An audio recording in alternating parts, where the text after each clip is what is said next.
মানুহে ভাবে যে সঁচাকৈ যদি হিমন্ত বিশ্ব শৰ্মা নামৰ ৰাক্ষসজনৰ পৰা কেতিয়াবা ৰক্ষা পাব লাগে, হিমন্ত বিশ্ব শৰ্মা নামৰ বেয়া মানে একদম দুঃচৰিত্ৰৰ ৰাজনীতিজনৰ পৰা যদি ৰক্ষা পাব লাগে, এই ভিলেইনজনৰ পৰা, এই ৰাৱণজনৰ পৰা যদি কেতিয়াবা ৰক্ষা পাব লাগে, তেতিয়াহ'লে অসমৰ অখিল গগৈ, গৌৰৱ গগৈ আৰু লুৰিণজ্যোতি গগৈ এই তিনিজনৰ ওপৰতে ভৰসা আছে। এই তিনিজনেই লগ লাগিলে সেইটো সম্ভাৱনা আছে।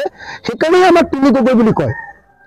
সেইকাৰণে আমাক মানে গগৈ পাৰ্টিটোৰ কাৰণে নকয়, আহোম বুলি নকয়, আমাক অসমীয়া জাতিৰ ভাইটোৰ প্ৰতীক ৰূপে তিনি গগৈ বুলি কয়।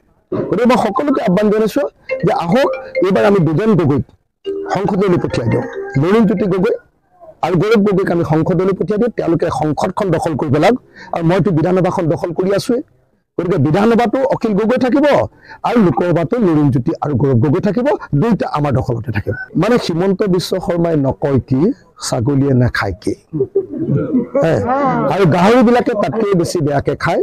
গতিকে গাহৰিয়ে নাখায় কি আৰু হিমন্ত বিশ্ব শৰ্মাৰ মুখেদি নোলায় কি, হয়নে নকওঁ?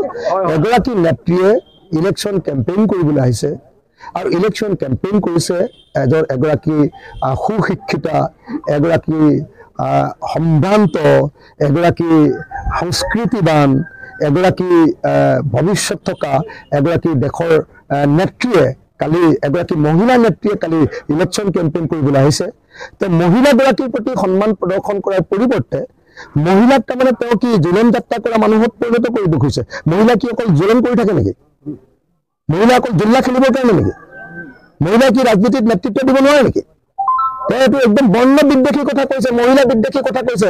হিমন্ত বিশ্ব শৰ্মাই প্ৰিয়ংকা গান্ধী সম্পৰ্কে কৰা এই বক্তব্যৰ কাৰণে ক্ষমা খুজিব লাগে। তেওঁ সমগ্ৰ ভাৰতৰ সমগ্ৰ পৃথিৱীৰ মহিলা জাতিৰ বিপক্ষে কথা কৈছে। হিমন্ত বিশ্ব শৰ্মাই ক্ষমা খুজিব লাগিব। কি প্ৰিয়ংকা গান্ধীৰ বিষয়ে তেওঁ এনেকুৱা কথা কৈছে? এনেকুৱা কথা কোৱাটো উচিত নহয়।